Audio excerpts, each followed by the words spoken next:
శ్రీ శ్రీ శ్రీ చంద్రశేఖరదత్త గురుదేవ శరణం మమ సిద్ధ గురుదేవులకు నా శిరసు వంచి నమస్కరిస్తున్నాను.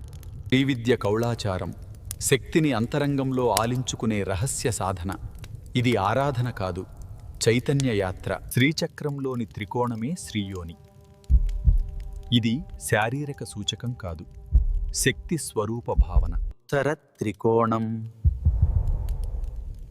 కౌళ దృష్టిలో ఆదిశక్తి స్వరూపిణి బిందువు, సర్వదేవతా తత్వ సంగ్రహం, శక్తి ఆవిర్భావ కేంద్రం.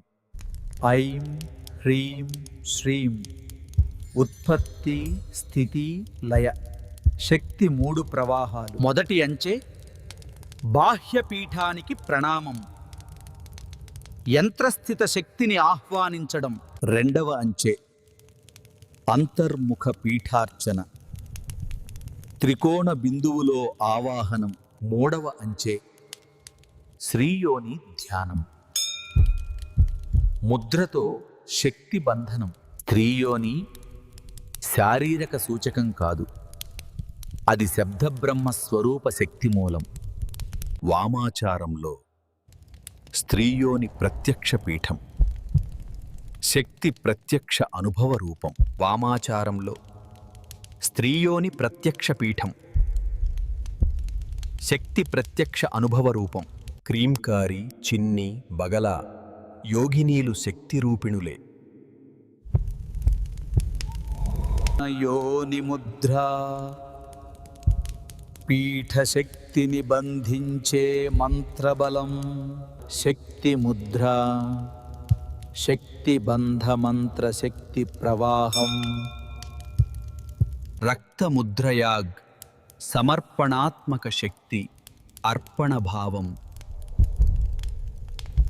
యోగిని ముద్ర దివ్యశక్తుల ఆహ్వాన ప్రకంపన. కౌళ సిద్ధాంతం, శక్తిని దర్శించాలంటే శక్తిలో లీనమవ్వాలి. యోని పూజ ప్రత్యక్ష శ్రీయంత్రార్చన. ఐం హ్రీం శ్రీం త్రిగుణ బంధనం, శక్తి త్రివేణి ప్రవాహం. యాం రాం లాం వాం శాం క్షాం హాం. పీఠంలోని శక్తి స్థిరీకరణ. ఓం యోని పీఠే పరాశక్త్యై ఆవాహయామి, స్థాపయామి, పూజయామి.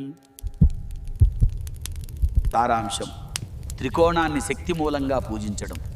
శరీరం పీఠంద, యంత్రం అవయవంద, బిందువు పరబ్రహ్మం.